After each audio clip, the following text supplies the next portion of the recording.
eu vou pedir licença para não me deter em tantos detalhes que nós podemos aprender a respeito da lepra, especificamente de como o povo de Deus lidava com isso. Você fica aqui convidado a ler, especialmente Levíticos, capítulos 13 e 14, onde você vai poder encontrar as orientações de Deus para o seu povo. Vamos destacar aqui algumas coisas apenas.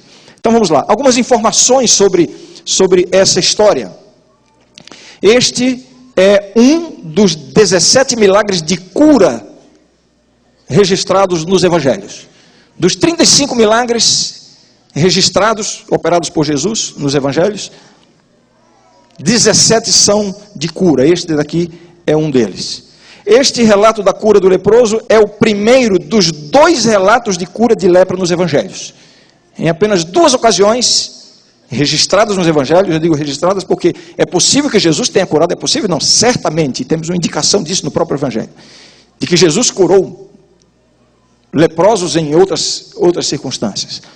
Temos uma indicação, por exemplo, de que Simão havia sido leproso e havia sido curado por Jesus.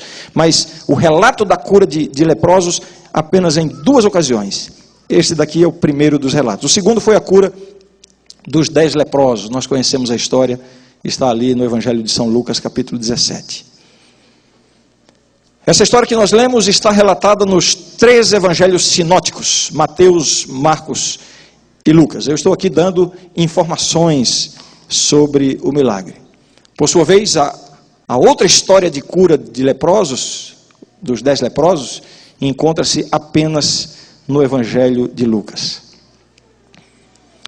Apesar de ser relatado nos 3 evangelhos sinóticos, não há menção, não há uma indicação explícita, nem da localização exata onde ocorreu o milagre, nem do nome do lugar, ou seja, nem o nome nem a localização de onde ocorreu esse milagre. Lucas, quando conta a história, ele diz que o milagre aconteceu numa das cidades. Alguns entendem que Jesus operou esse milagre no mesmo lugar onde foi proferido o Sermão da Montanha. E isso é visto no relato de São Mateus, que vem logo após o Sermão da Montanha. Embora saibamos que São Mateus parece não estar muito interessado em dar uma sequência cronológica aos eventos relatados no seu evangelho. Ele parece se preocupar mais com a ordem temática, mas alguns pensam que teria sido, pelo menos ali próximo do local onde foi dado o Sermão da Montanha. Outros pensam que foi em Cafarnaum. Bem, só podemos afirmar que foi em algum lugar, pelo contexto podemos entender que ocorreu na província da Galileia. Mais uma informação sobre esse milagre.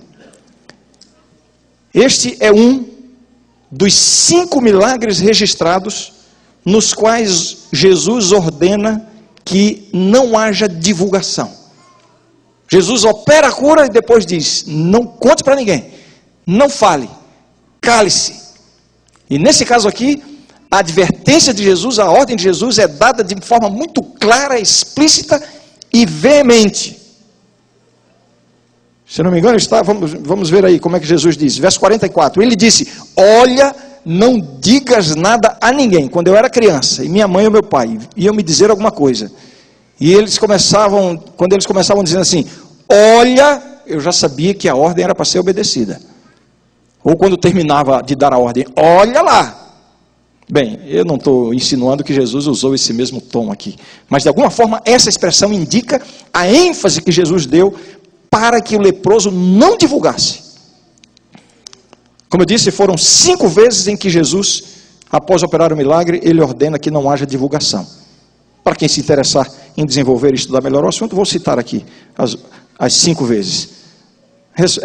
A filha de Jairo, Marcos 5, a cura do surdo-mudo, Marcos 7, a cura de um cego, Marcos 8, a cura de 2 cegos, Mateus 9, e este milagre aqui, a cura deste leproso.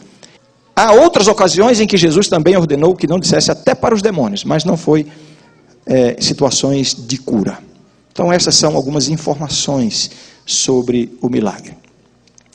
Eu disse que estou dividindo o meu tema em 3 partes: informações sobre o milagre, explicações sobre o milagre e finalmente algumas lições do milagre.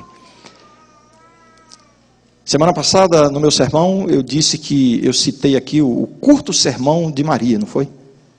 E eu disse que eu gosto muito de sermões curtos, mais para ouvir do que para pregar. E alguns depois brincaram comigo, né, dizendo que eu gosto de pregar sermões longos. Não gosto, irmãos, mas é que às vezes eu não consigo diminuir. Então hoje eu estou fazendo um esforço especial para ser mais conciso. Vamos passar já para a segunda parte do sermão, explicações sobre o milagre.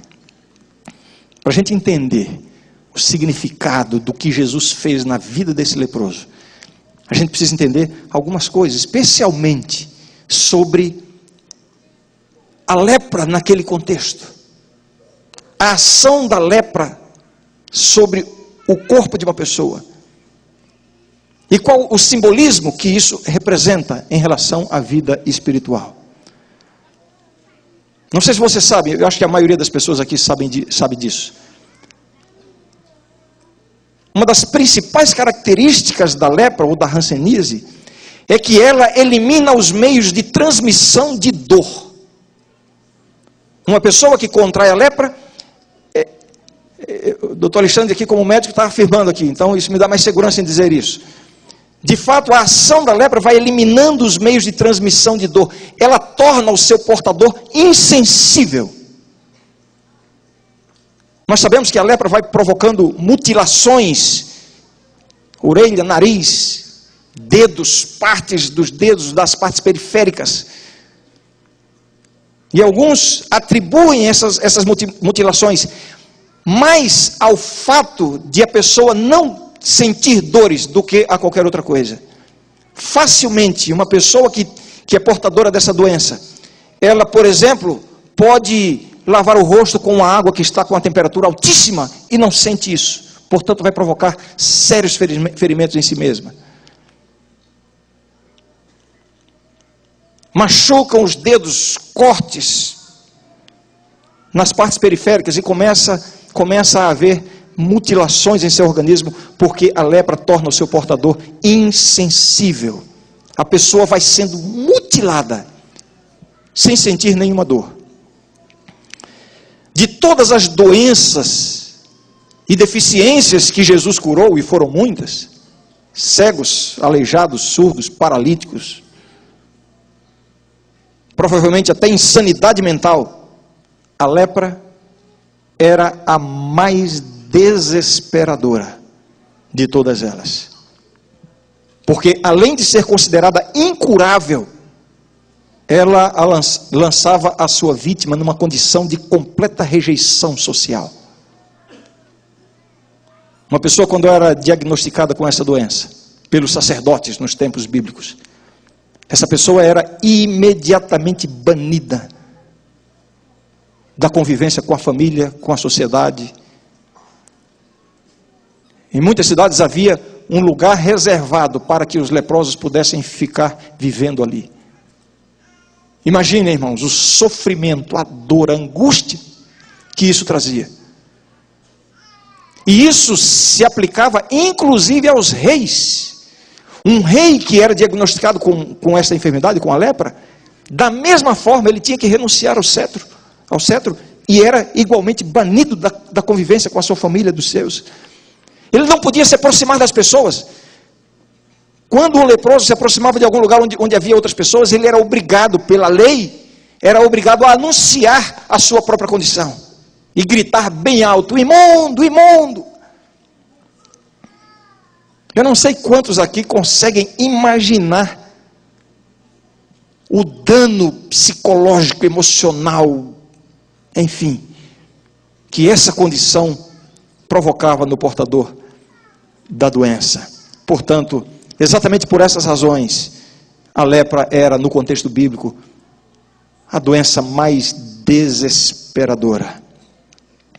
Pior do que tudo isso, a noção, como eu já disse, de que ela vinha como uma condenação direta de Deus. Uma pessoa que contraía a lepra, automaticamente ele já entendia que ele era um pecador condenado diretamente por Deus. Imagine o sofrimento, a dor, a angústia. Não há na Bíblia nenhum registro de cura espontânea de lepra, embora haja orientações e instruções de como os sacerdotes deveriam lidar em situação em que houvesse cura. Na verdade, existem diversas formas de manifestação, existem diversas enfermidades da pele que são categorizadas como lepra. Algumas delas não são incuráveis.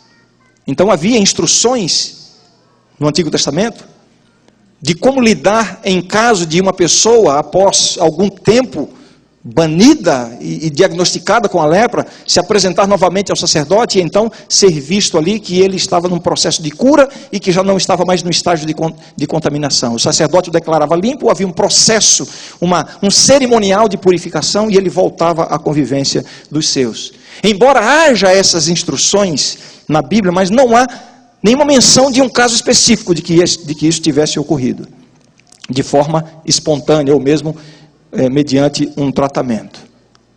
Por isso, na mentalidade judaica, a lepra era considerada, de fato, uma doença incurável. E a noção que as pessoas tinham era de que só Deus, somente Deus, poderia curar uma pessoa com lepra. Isso é visto de maneira muito clara na história da cura de Naamã, quando ele foi orientado pelo profeta a se lavar 7 vezes no Rio Jordão. Quando o rei da Síria enviou Naamã para Israel, a fim de que ele buscasse a cura, ele enviou para quem? Em vez de enviar para o representante de Deus direto, o profeta enviou para o rei de Israel. Ele não sabia que as coisas espirituais não se resolvem politicamente.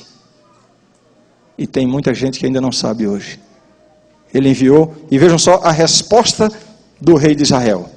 Quando ele recebeu o general leproso mandado por um rei poderoso de outra nação, ele ficou desesperado, pensou até que era uma armação para que fosse atacado, e ele diz, numa atitude de medo, ele diz assim: acaso sou Deus com poder de tirar a vida ou dá-la, para que este envie a mim um homem para eu curá-lo de sua lepra? Segundo Reis, capítulo 5, verso 7. Acaso sou Deus? Esta era a noção. A cura da lepra, na compreensão dos judeus, ela só poderia acontecer com uma ação direta de Deus. Eu já disse, um leproso não podia se aproximar muito das pessoas. Ele tinha que anunciar a sua presença, gritando imundo, imundo, enfim, identificando a sua condição. O leproso da nossa história estava claramente em um estado muito avançado da doença. Muito avançado. E essa indicação que eu já vou mostrar aqui, ela elimina qualquer argumento de que Jesus, na verdade, lidou ali com um leproso que já estava num processo de cura, como era indicado nas leis, lá em Levítico, mas a indicação dos evangelhos nos revela que que a sua doença estava num estado realmente muito avançado. Eu mencionei que essa história é contada nos 3 evangelhos sinóticos. E Lucas, no evangelho de Lucas, e é bom que você se lembre que Lucas era um médico, portanto, a sua descrição tem este olhar, essa percepção de médico. Lucas diz assim: veio à sua presença um homem coberto de lepra. A ênfase que ele dá para revelar realmente que a doença estava num estágio muito avançado, e isso ressalta ainda mais a condição daquele homem, o sentimento daquele homem, a angústia daquele homem, o sofrimento daquele homem. Eu diria, o desespero daquele homem, quando ele se aproxima de Jesus. Uma outra informação, uma outra explicação para compreendermos o milagre, é o fato de que, segundo as leis dos judeus, as leis de Moisés, as leis do Antigo Testamento, quem tocasse no leproso também era considerado imundo. e precisaria passar por um cerimonial de purificação antes de voltar a participar, a ter a comunhão espiritual com o seu povo. Tocar no leproso era considerado como tocar no morto, e é por isso que há relatos de que um leproso era considerado e muitas vezes chamado de um morto-vivo. Imagine a situação desesperadora. No verso 44, Jesus dá uma ordem tripla. Me ajudem a identificar aí a ordem tripla. Quais são os 3 elementos da ordem que Jesus dá ao leproso, depois de havê-lo curado. Verso 44, ele disse: olha, não digas nada a ninguém, mas vai, mostra-te ao sacerdote e oferece pela tua purificação o que Moisés determinou para servir de testemunho ao povo. Vai, aliás, não digas nada a ninguém, vai ao sacerdote e oferece um sacrifício. Uma ordem tripla. É claro que parece meio confuso esse negócio de Jesus dar uma ordem para alguém que recebeu uma bênção tão grande, para que ele não conte nada a ninguém. E alguns entendem até como certa contradição. Por que em algumas vezes Jesus diz assim: vai e fala para os teus, conta o que você experimentou, e, né, ao fim do seu ministério, ide por todo mundo e anunciar o evangelho. Mas em algumas situações Jesus diz: vai e não contes nada a ninguém. Parece certa contradição. Por que ele não deveria contar nada a ninguém? Entre outras possíveis razões, podemos mencionar as seguintes. Em primeiro lugar, para que os sacerdotes o examinassem antes que chegasse a notícia de que ele tinha sido curado por Jesus. Sabendo que o leproso tinha sido curado por Jesus, é possível que os sacerdotes iriam querer dar um diagnóstico tendencioso, a fim de não admitir o poder curador de Jesus, para proteger o próprio homem ex-leproso curado, para que ele pudesse voltar rapidamente à convivência dos seus. Então é como se Jesus dissesse assim: olha, vai logo lá os sacerdotes antes que a notícia chegue lá. Antes que seja colocada no Facebook, o pessoal comece a twittar, e vai logo lá com o sacerdote, para que ninguém fique sabendo. E aí você tem mais segurança, terá mais segurança, né? Uma outra razão pela qual Jesus poderia ter dado essa ordem é que certamente isso iria, como de fato aconteceu, repercutir muito. E havia comunidades de leprosos. Imaginem só quantos outros leprosos não foram procurar Jesus, sabendo que ele tinha poder e que ele curaria. E é claro, a aproximação de muitos leprosos em volta de Cristo afugentaria as pessoas, e isso certamente iria interromper o ministério de Cristo em muitos lugares, como de fato está aqui o relato de que isso aconteceu.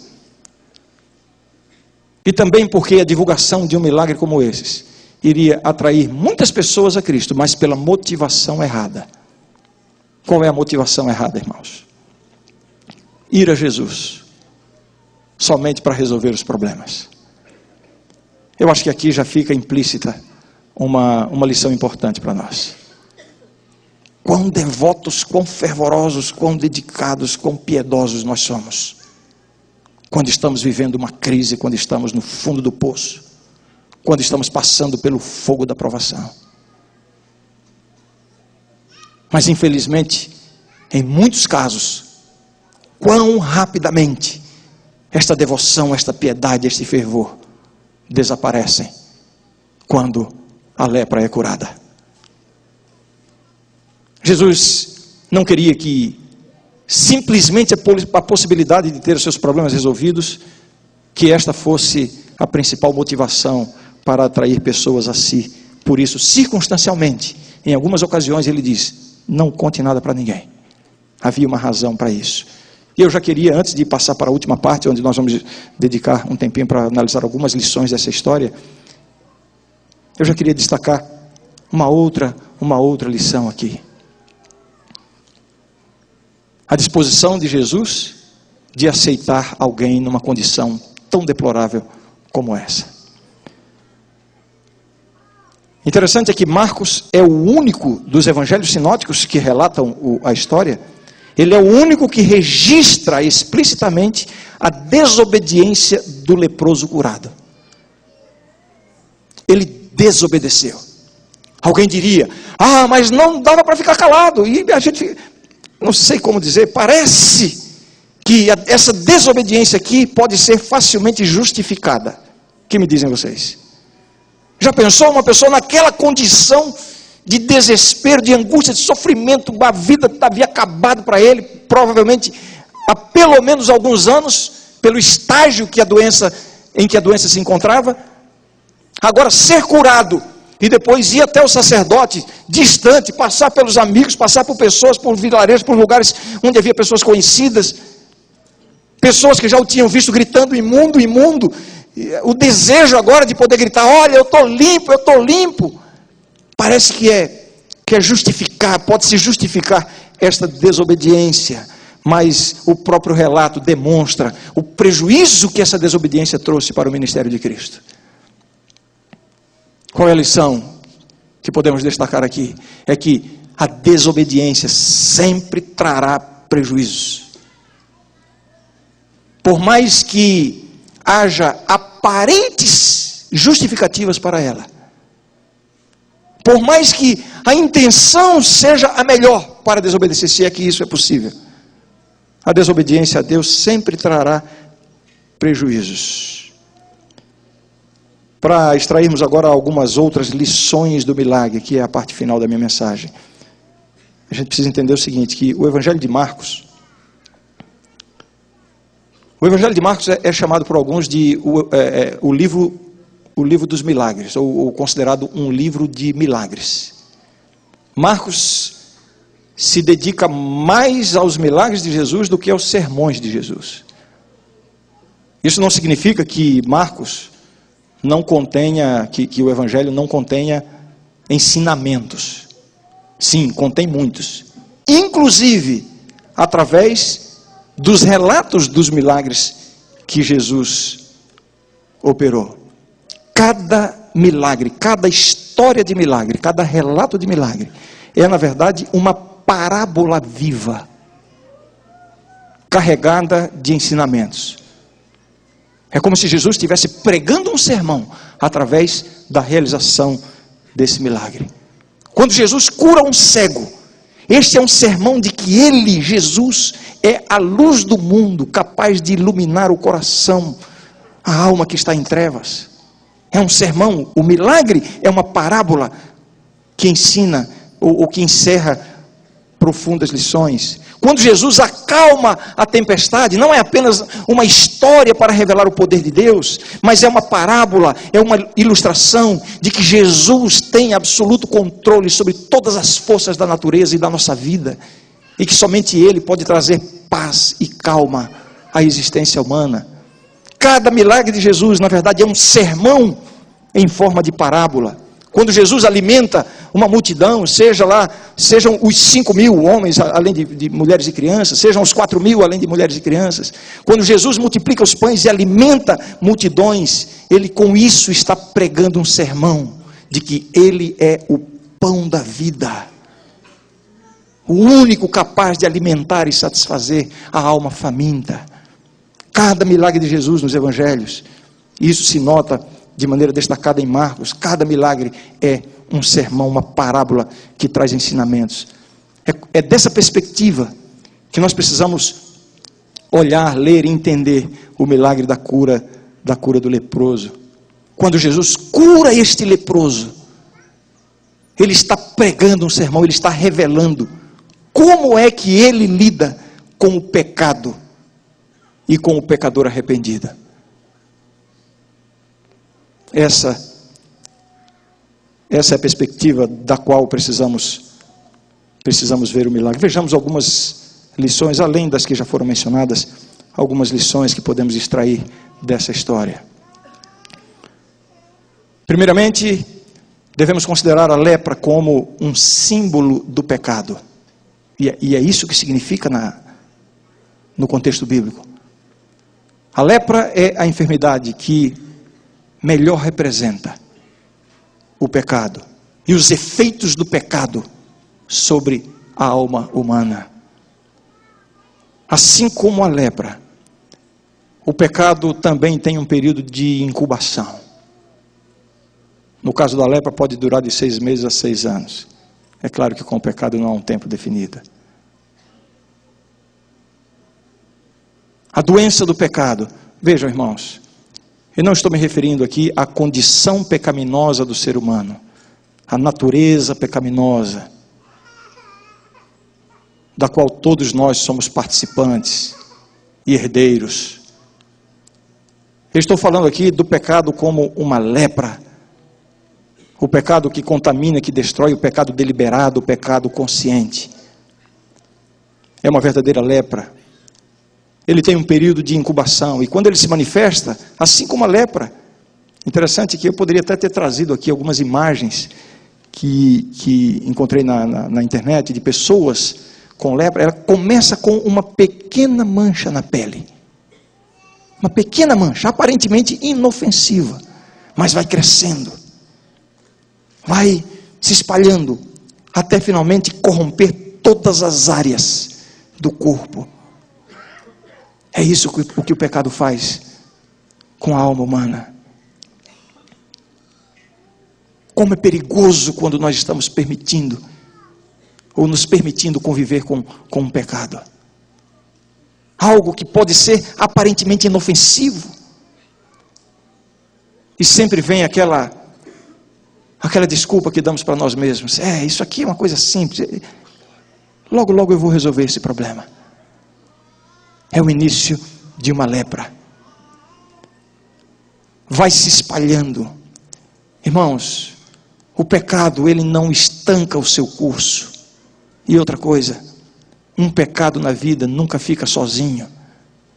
Assim como a lepra, o pecado tem a capacidade de ir anestesiando a consciência humana. Uma pessoa que se permite contagiar pelo pecado e convive deliberadamente com o pecado, a sua consciência vai se tornando anestesiada, insensível ao seu próprio mal. Perde a sensibilidade em relação aos avisos do perigo, que no caso da lepra é a dor física. No caso do pecado, aos convites do Espírito Santo.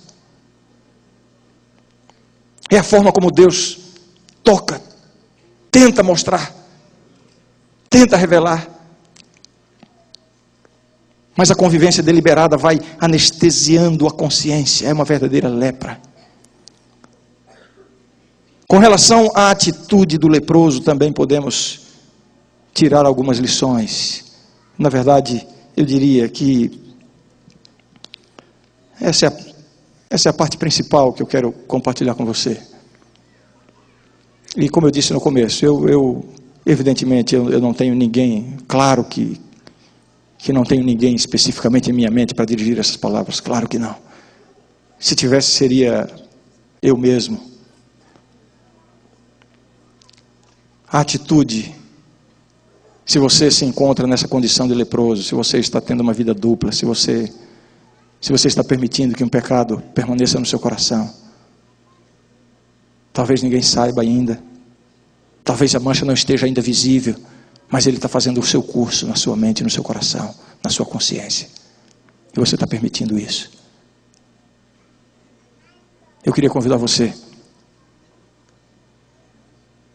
a fazer como fez aquele homem, a fim de buscar a cura que Jesus lhe deu. Imite essa atitude. Verso 40, diz assim: aproximou-se dele um leproso,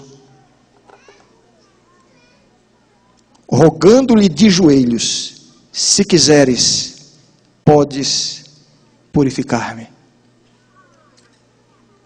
Quantas coisas estão aqui nesse verso, nesta atitude? Você quer a cura? Você quer a vitória sobre uma tentação contra a qual você está lutando? Você quer a libertação de um pecado? Você quer ser purificado? Você quer mesmo? Primeiro passo, qual é? Olhe para o texto bíblico, verso 40. Qual é o primeiro passo? Aproximar-se de Jesus. O leproso sabia muito bem qual era a sua condição. Da perspectiva humana, a sua condição era completamente desesperadora, sem esperança nenhuma. O único registro com o qual ele poderia ter se deparado de cura de lepra tinha acontecido 800 anos antes, o caso de Naamã. Com toda a compreensão de que a lepra era o dedo de Deus, a condenação direta de Deus. Essa crença de que a lepra era uma maldição divina. Como é que ele poderia se aproximar suficientemente de Jesus para lhe pedir a cura? A lei o impedia disso. A condição completamente desesperadora. Eu imagino aquele leproso ali, irmãos, vendo Jesus pregando, ensinando, cercado pelas multidões, e ele de longe olhando. Eventualmente as pessoas lhe davam uma mirada e faziam uma cara de espanto, de medo, ao vê-lo de longe. Ele tinha todos os motivos para permanecer longe de Jesus. Ele não tinha nenhuma motivação para se aproximar de Jesus. Mas ele tem esse vislumbre, esse insight, essa compreensão de que aquela era a única possibilidade da sua vida. É agora ou nunca. E então, com todos os esforços, contrariando todas as circunstâncias, contrariando toda a oposição, toda a rejeição, ele se aproxima de Jesus. Uma das coisas que o pecado faz, primeiramente na vida de quem está convivendo deliberadamente com ele, é afastar de Jesus. Quando uma pessoa começa a compactuar com o pecado, a conviver com o pecado, ele perde o interesse pela oração, pelo estudo da Bíblia, pela comunhão com a igreja. Começa a se sentir indigno, como de fato é. E isso o vai afastando de Jesus. Eu quero fazer um convite para você nessa manhã. Dê meia volta, você que está nessa condição. Mesmo que isso contrarie o contexto da sua vida atual. Mesmo que você ache que não vai ter condições de abandonar o pecado, de vencer o pecado. Comece a se aproximar de Jesus. Esta é a sua única possibilidade de cura. Não está com vontade de orar? Ore. Não tem mais interesse pela Bíblia? Leia a Bíblia. Não tem motivação para vir à igreja? Venha à igreja. Eu não estou colocando essas coisas como obras meritórias. Eu estou colocando como instrumentos que Deus colocou à nossa disposição para desenvolver a nossa comunhão com Jesus. Aproximar-se de Jesus. Outra coisa que ele faz, nós estamos no verso 40, estamos detidos aí no verso 40. Aproximou-se dele um leproso, rogando-lhe de joelhos. Rogando-lhe de joelhos. A expressão aqui denota o quê? Uma busca fervorosa. Irmãos, o poder de Deus não virá para nós em resposta a orações superficiais, a orações passageiras, fúteis, ocasionais. O poder de Deus virá sobre nós como resposta a uma vida de oração fervorosa. Vejam o que dizem os outros evangelistas. Mateus diz assim: adorou-o dizendo. Marcos, como já vimos, rogando-lhe de joelhos. Lucas, prostrando-se com o rosto em terra. Cada um dos evangelistas mostra um aspecto, uma forma como ele viu, ou como compreendeu aquele momento de quê? De uma busca extremamente fervorosa. Ele foi buscar a cura. E ele buscou, considerando a sua cura a coisa mais importante da sua existência. Aliás, não a coisa mais importante, mas de fato, a única coisa importante para ele naquele momento era ser curado. Tornar-se limpo era a coisa mais importante na vida desse homem. Você que gostaria de ser curado da lepra do pecado, Você só vai ser curado quando ter uma vida pura diante de Deus for a coisa mais importante para você. E isso vai levar você a buscar essa experiência como? Fervorosamente. Eu fico pensando quantas orações eu mesmo já fiz, das quais nem me lembro se fui atendido ou não. Mas quando nós buscamos, eu diria, buscar a bênção, como de fato, como quem quer receber a bênção. Buscar a purificação, a vitória sobre o pecado, como quem de fato quer ter uma vida pura, limpa aos olhos de Deus. Não é aquela oração que brota apenas de uma compreensão teológica, uma compreensão teórica. Eu tenho que confessar os meus pecados, porque se confessarmos os pecados, Deus é fiel e justo. Senhor, está aí meu pecado. Algo mecânico que brota apenas de uma compreensão teórica do que diz a palavra de Deus. É diferente quando a pessoa se sente leproso, se sente um leproso e deseja de fato ser purificado. Quando o pecador começa a ter a noção de que o pecado vai destruir a sua vida diante de Deus, de que o pecado vai eliminar a sua dignidade, de que o pecado vai bani-lo da presença de Deus, finalmente, aí vamos aprender a buscar com mais fervor. Esse leproso nos dá este exemplo. Você quer de fato ser purificado da lepra do pecado? Então, por que não tira tempo para se aproximar mais de Jesus?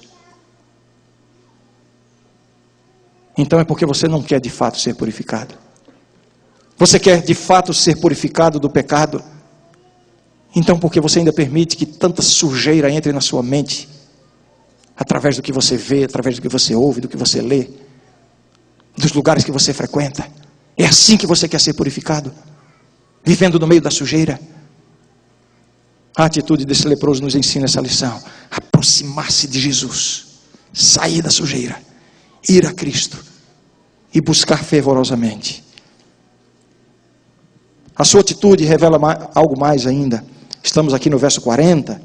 Aproximou-se dele um leproso, rogando-lhe de joelhos: se quiseres, podes purificar-me. Esse se quiseres aqui não denota dúvida, irmãos. Quando ele diz, se quiseres, podes purificar-me, ele está aqui revelando, ao mesmo tempo, duas coisas. Primeira, fé no poder de Deus. Segunda, submissão à sua vontade. É como se ele estivesse dizendo assim: Senhor, limpa-me, cura-me, mas seja feita a tua vontade. Não sei se ele pensou que talvez para ele, quem sabe, poderia ser melhor não ser curado da sua lepra. Deus sabe de todas as coisas. Mas ali ele está o quê? Revelando fé no poder de Deus. Com essa expressão, com essa atitude, ele está reconhecendo claramente o poder divino em Cristo. Primeiro porque quando ele se aproxima de Jesus, ele o adora. E ele sabia que a adoração é devida somente a Deus. Então ele está vendo em Jesus o Filho de Deus.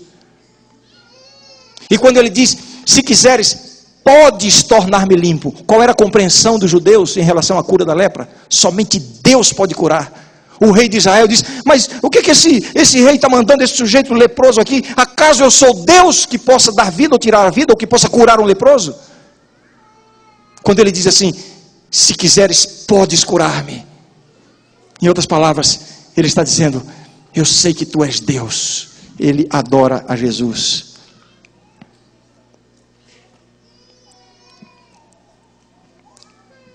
E além de reconhecer, ou de ter fé, manifestar fé no poder de Deus e submissão à sua vontade, ele também reconhece, e aqui vem a sua outra atitude diante de Jesus, ele reconhece a sua condição de impuro.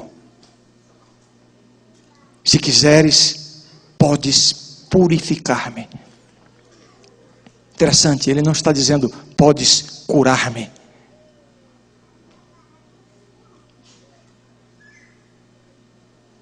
Quando Jesus envia os discípulos, ele fala uma porção de coisas: expulsar demônios, pregar, curar enfermos, purificar leprosos. A cura de um leproso era colocada numa categoria distinta, diferente da cura de qualquer outra enfermidade. É a categoria de purificação. E quando ele diz, podes purificar-me, ele está dizendo, Senhor, eu sou o quê? Impuro. Eu sou impuro. O pecado pode lançar uma pessoa em dois sentimentos opostos, mas igualmente perigosos. O primeiro deles é o sentimento de que, eu não sou tão pecador assim. Como isso é perigoso?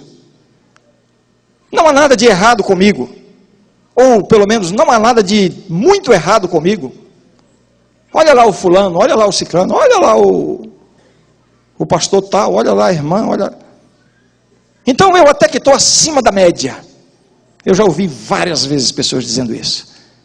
Querem avaliar a sua vida espiritual baseando-se na média dos pecadores. Esta é uma condição muito perigosa. Às vezes, os mais privilegiados cristãos são os mais tentados a incorrerem nesse erro. Privilegiados talvez porque nasceram num berço cristão, porque nunca tiveram a experiência da apostasia, de experimentarem abertamente os prazeres do mundo. Isso pode trazer um certo sentimento de segurança, de tranquilidade. Deus está olhando essa bagunça toda aqui, Ele está vendo que eu estou no meu cantinho aqui, estou indo para a igreja, nunca... Isso que eu faço, isso que eu penso, não é tão grave assim. Como é perigoso, irmãos. Esse leproso, ele reconhece que precisa de purificação. Essa é uma atitude que nós devemos ter diante de Deus. Mas eu ia dizendo de dois sentimentos opostos que são muito perigosos. O primeiro deles é este. É de que eu não sou tão pecador assim. O outro sentimento, sabe qual é? Igualmente perigoso. É o sentimento de que eu sou tão pecador que já estou fora do alcance de Deus. E sabe, eu vejo o inimigo de Deus trabalhando nesses dois aspectos. Ele parece que sabe o perfil da pessoa e a coloca numa dessas duas condições. Ou achar que está tudo bem, que está acima da média, ou então achar que está tão mal que não tem mais cura. Será que eu estou falando aqui para algum pecador leproso, contaminado, que talvez vem lutando contra esse pecado, contra essa tentação há anos, e ainda não obteve a vitória, e já desistiu, ou pelo menos está pensando em desistir de lutar, está se convencendo de que não tem mais jeito, de que vai ser assim mesmo. Estou agora na misericórdia de Deus, para mim não tem mais jeito. Esse é um pensamento diabólico. Você tem que se aproximar de Jesus nesse momento, e com fervor, dizer assim, Senhor, se quiseres, podes purificar-me. Deus tem poder para resgatar o pecador, seja qual for a sua condição. A menos que ele não queira ser resgatado. Este é o impedimento. Esta é a essência do pecado contra o Espírito Santo. É colocar-se fora do alcance de Deus, por uma decisão deliberada. Isso é tão claro, irmãos. Onde abundou o pecado. Eu estou falando aqui para os pecadores da minha igreja. Estou falando para mim mesmo. A palavra de Deus nos garante, nos assegura que onde abundou o pecado, superabundou a graça de Deus. Será que você pode entender isso?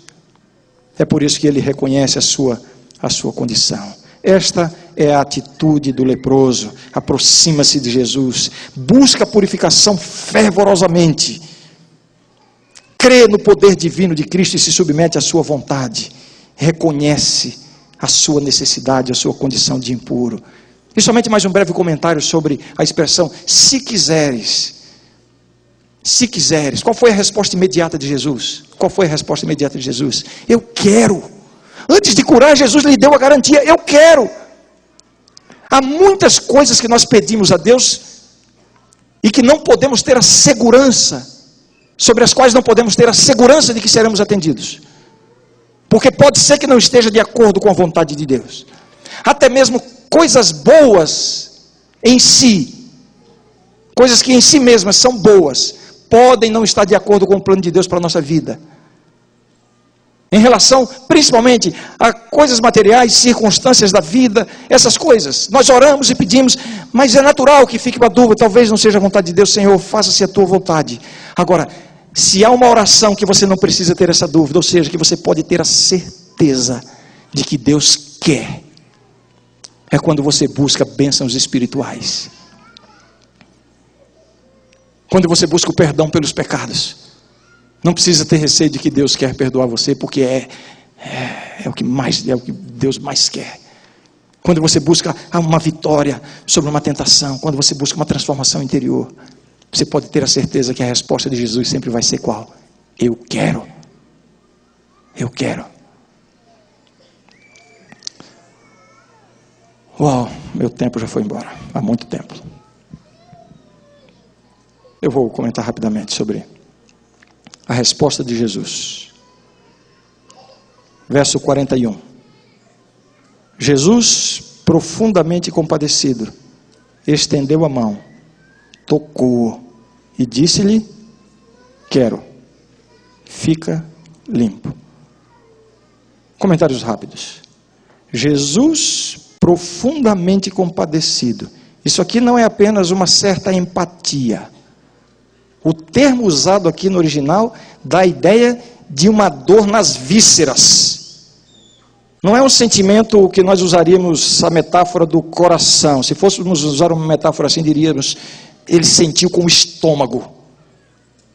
Não é apenas aquela empatia de compreender o que o outro está sentindo, mas é a experiência de fato sentir a mesma dor que o outro está sentindo. Uma completa identificação, e é isso que Jesus quer fazer com cada um de nós. E aí vem o segundo ato de Jesus. O primeiro é essa compaixão profunda. O segundo é quando ele toca o leproso. Jesus conhecia a lei, ele sabia que tocar um leproso o colocaria na condição de impuro cerimonialmente. Jesus quer se identificar completamente com ele. É claro que Jesus não sofreu nenhuma contaminação. Da mesma forma, Jesus se identifica completamente com o pecador, com o ser humano, porque ele se fez homem. E veio em um corpo com a degeneração provocada pelo pecado, mas ele não foi contaminado pelo pecado. No seu corpo ele toca o pecado, mas ele permanece puro. Isso é uma revelação que temos através desse gesto de Jesus. E também a expressão aqui nos mostra que não se trata aqui de um toque superficial, né? Como se Jesus tivesse tocado os dedos no ombro dele, não. A ideia que dá aqui é de um toque firme. Jesus colocou firmemente a sua mão sobre o leproso. O puro tocando o impuro. O limpo tocando o imundo. Uma identificação completa, uma lição que fica para nós. E finalmente Jesus fala. O que é que ele fala? Quero, fica limpo. E então ele ficou curado. O milagre acontece pelo poder da palavra de Cristo. É este o milagre que acontece. Eu quero terminar dizendo uma frase mais. Jesus tem poder para purificar da lepra. Nós vamos ouvir uma canção agora. Eu gostaria de convidar você, no lugar onde você está, a buscar de Deus agora como fez esse paralítico, esse leproso, fervorosamente, a buscar de Deus uma nova experiência espiritual.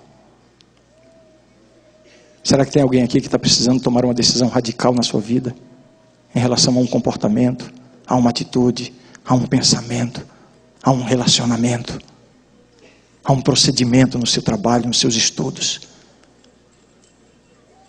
uma lepra que está contaminando o seu coração, a sua alma. E você gostaria neste momento de dizer assim: Senhor, se quiseres, podes purificar-me, limpa-me. Pode vir, Marcelo. Durante esse hino, eleve o seu pensamento a Deus e busque dele a decisão que você precisa tomar.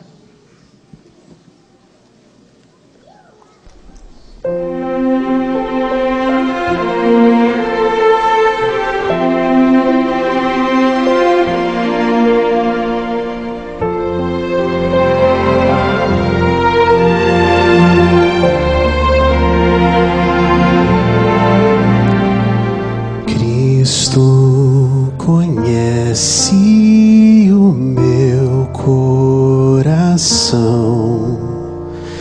ninguém no mundo me entende melhor, somente Jesus. Ele me dá o que eu não mereci, só pelo gesto de aceitação, a graça, só o Senhor lava as transgressões, o seu amor sará, concede paz se me arrependo, sua graça é maior do que o meu limitado ser.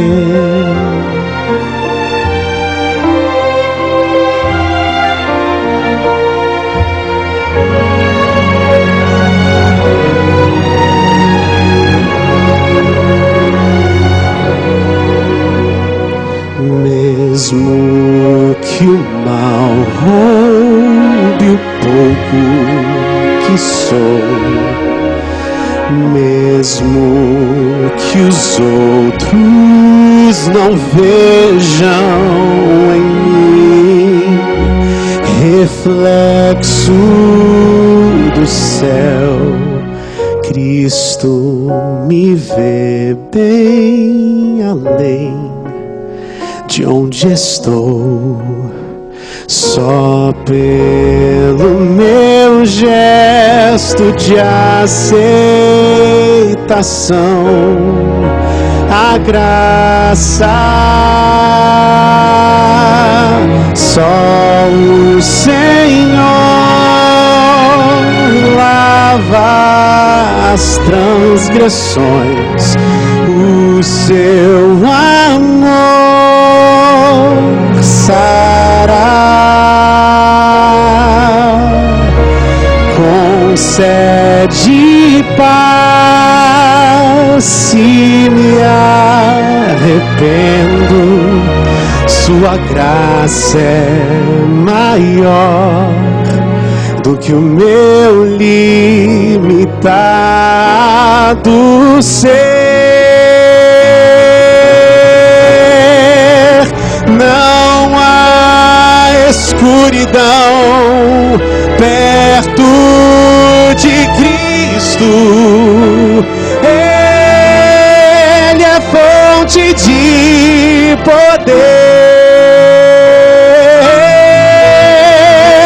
Não há condenação se Ele vive em mim, a sua graça é maior.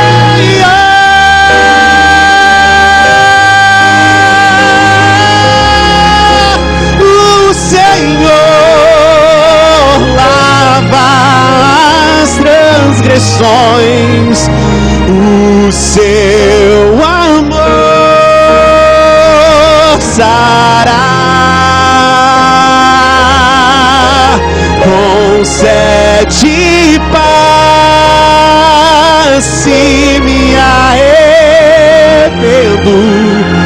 Sua graça é maior do que o meu limitado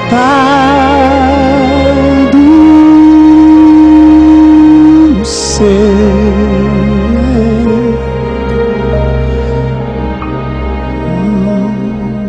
A sua graça é maior. A sua graça é maior.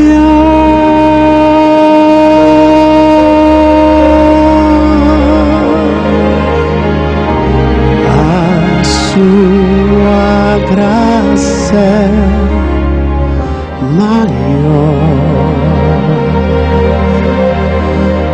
A sua graça é